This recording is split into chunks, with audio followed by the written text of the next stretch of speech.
اعوذ باللہ من الشیطان الرجیم بسم اللہ الرحمن الرحیم وَاعْبُدُوا اللَّهَ وَلَا تُشْرِكُوا بِهِ شَيْئًا وَبِالْوَالِدَيْنِ إِحْسَانًا وَبِذِي الْقُرْبَى وَالْيَتَامَى وَالْمَسَاكِينِ وَالْجَارِ ذِي الْقُرْبَى وَالْجَارِ الْجُنُوبِ والصاحب بالجنب وابن السبيل وما ملكت أيمانكم إن الله لا يحب من كان مختالا فخورا۔ اور تم اللہ کی عبادت کرو، اس کے ساتھ کسی کو شریک نہ ٹھہراؤ، اور ماں باپ کے ساتھ نیکی کرو، اور رشتہ داروں، یتیموں، مسکینوں، رشتہ دار پڑوسی، اجنبی پڑوسی، ساتھ رہنے والے اور مسافر کے ساتھ، اور اپنی ملکیت کنیزوں اور غلاموں سے بھی نیکی کرو۔ بے شک اللہ ہر اترانے والے، فخر کرنے والے کو پسند نہیں کرتا۔ اللہ تعالیٰ نے حکم دیا ہے کہ اسی واحد اللہ شریک کی عبادت کی جائے، کیونکہ وہی خالق ہے، رازق ہے، منعم ہے، تمام اوقات و حالات میں اپنی مخلوق پر فضل و کرم فرمانے والا ہے، لہٰذا وہی اس بات کا مستحق ہے کہ اس کے بندے صرف اس کی وحدانیت کا اقرار کریں اور مخلوقات میں کسی کو بھی اس کا شریک نہ بنائیں، جیسا کہ نبی اکرم صلی اللہ علیہ وسلم نے حضرت معاذ بن جبل رضی اللہ تعالیٰ عنہ سے فرمایا تھا، کیا تم جانتے ہو کہ اللہ کا بندوں پر کیا حق ہے؟ انہوں نے عرض کی، اللہ اور اس کے رسول زیادہ بہتر جانتے ہیں۔ آپ صلی اللہ علیہ وسلم نے فرمایا، یہ کہ وہ اسی کی عبادت کریں اور اس کے ساتھ کسی کو بھی شریک نہ بنائیں۔ پھر آپ صلی اللہ علیہ وسلم نے فرمایا، کیا تم جانتے ہو جب وہ بندے ایسا کریں تو پھر بندوں کا اللہ تعالیٰ پر کیا حق ہے؟ انہوں نے کہا، میں نے عرض کی، اللہ اور اس کے رسول ہی بہتر جانتے ہیں۔ تو آپ صلی اللہ علیہ وسلم نے فرمایا، وہ یہ ہے کہ وہ انہیں عذاب نہ دے۔ پھر اللہ تعالیٰ نے والدین کے ساتھ احسان کی وصیت فرمائی ہے، کیونکہ اللہ سبحانہ و تعالیٰ نے تمہارے والدین کو سبب بنایا ہے کہ انہوں نے تمہیں عدم سے نکال کر وجود بخشا۔ اللہ تعالیٰ نے بہت سے مقامات پر جہاں اپنی عبادت کا حکم فرمایا، وہاں اس کے ساتھ ہی والدین سے حسن سلوک کا بھی حکم دیا ہے۔ مثلاً فرمایا سورہ لقمان میں، میرا بھی شکر کرتا رہے اور اپنے ماں باپ کا بھی، اور فرمایا سورہ بنی اسرائیل میں، اور آپ کے پروردگار نے ارشاد فرمایا ہے کہ اس کے سوا تم کسی کی عبادت نہ کرو اور ماں باپ کے ساتھ بھلائی کرتے رہو۔ ماں باپ کے ساتھ حسن سلوک کے بعد اللہ تعالیٰ نے قرابت داروں، مردوں اور عورتوں کے ساتھ بھی حسن سلوک کا حکم دیا ہے، جیسے کہ حدیث میں بھی ہے کہ مسکین پر صدقہ صرف صدقہ ہے، جبکہ رشتہ دار پر صدقہ صدقہ بھی ہے اور صلہ رحمی بھی۔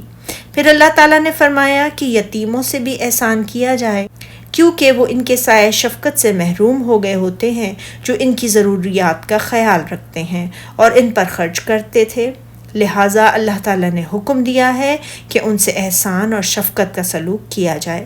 پھر فرمایا کہ مسکینوں کے ساتھ بھی بھلائی کی جائے۔ مسکین ان ضرورت مند اور محتاجوں کو کہتے ہیں جن کے پاس اپنی ضرورت کے مطابق ساز و سامان نہیں ہوتا۔ اللہ تعالیٰ نے ہمیں حکم دیا ہے کہ ان کے اس انداز سے مدد کی جائے کہ ان کی ضرورتیں پوری ہو جائیں۔ ارشاد باری تعالیٰ ہے، اور رشتہ دار ہمسایوں اور اجنبی ہمسایوں کے ساتھ احسان کرو۔ امام احمد نے حضرت عبداللہ بن عمر رضی اللہ تعالیٰ عنہ کی روایت کو بیان کیا کہ رسول اللہ صلی اللہ علیہ وسلم نے فرمایا، جبریل مجھے ہمیشہ پڑوسی کے بارے میں وصیت کرتے رہے، حتیٰ کہ مجھے گمان ہونے لگا کہ وہ پڑوسی کو بھی وارث قرار دے دیں گے۔ امام احمد ہی نے حضرت عبداللہ بن عمرو بن عاص رضی اللہ تعالیٰ عنہ کی روایت کو بیان کیا ہے کہ نبی اکرم صلی اللہ علیہ وسلم نے فرمایا، دوستوں میں سے بہتر وہ ہے جو اپنے دوست کے لیے بہتر ہو، اور پڑوسیوں میں سے بہتر وہ ہے جو اپنے پڑوسی کے لیے بہتر ہو۔ امام احمد نے حضرت مقداد بن اسود کی روایت کو بیان کیا ہے کہ رسول اللہ صلی اللہ علیہ وسلم اپنے صحابہ سے فرمایا، زنا کے بارے میں تم کیا کہتے ہو؟ انہوں نے جواب دیا، اللہ اور اس کے رسول اسے حرام قرار دیا ہے، اسی لیے یہ روز قیامت تک حرام ہے۔ حضرت مقداد کہتے ہیں کہ رسول اللہ صلی اللہ علیہ وسلم نے صحابہ کرام سے فرمایا کہ اگر کوئی شخص 10 عورتوں سے زنا کرے اس سے کہیں زیادہ بڑا گناہ ہے کہ اپنے پڑوسی کی بیوی سے زنا کرے۔ پھر آپ نے فرمایا چوری کے بارے میں تم کیا کہتے ہو؟ انہوں نے جواب دیا اسے اللہ اور اس کے رسول نے حرام قرار دیا ہے، لہٰذا یہ حرام ہے۔ آپ صلی اللہ علیہ وسلم نے فرمایا کہ اگر کوئی شخص 10 گھروں سے بھی چوری کرے تو اس سے کہیں زیادہ بڑا گناہ ہے کہ یہ اپنے پڑوسی کی چوری کرے۔ اور صحیحین میں ابن مسعود رضی اللہ تعالیٰ عنہ ان کے یہ شاہد موجود ہیں کہ وہ کہتے ہیں میں نے عرض کی اے اللہ کے رسول کون سا گناہ سب سے بڑا ہے؟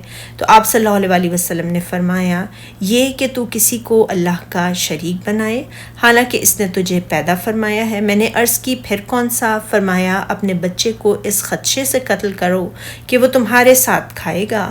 اور میں نے عرض کی پھر کون سا؟ فرمایا یہ کہ تم اپنے پڑوسی کی بیوی کے ساتھ بدکاری کرو۔ ارشاد باری تعالیٰ ہے اور جو لوگ تمہارے قبضے میں ہوں ان کے ساتھ بھی احسان کرو، کیونکہ غلام بھی بہت ضعیف اور لوگوں کے ہاتھوں میں قیدی ہوتا ہے۔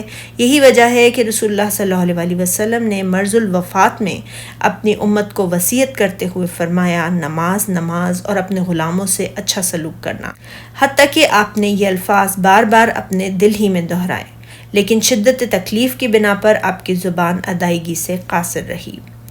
اور رسول اللہ صلی اللہ علیہ وسلم نے فرمایا جو تم خود کھاؤ صدقہ ہے، اور جو اپنے بچے کو کھلاؤ صدقہ ہے، اور جو اپنی بیوی کو کھلاؤ صدقہ ہے، اور جو اپنے خادم کو کھلاؤ تو وہ بھی تمہارے لیے صدقہ ہے۔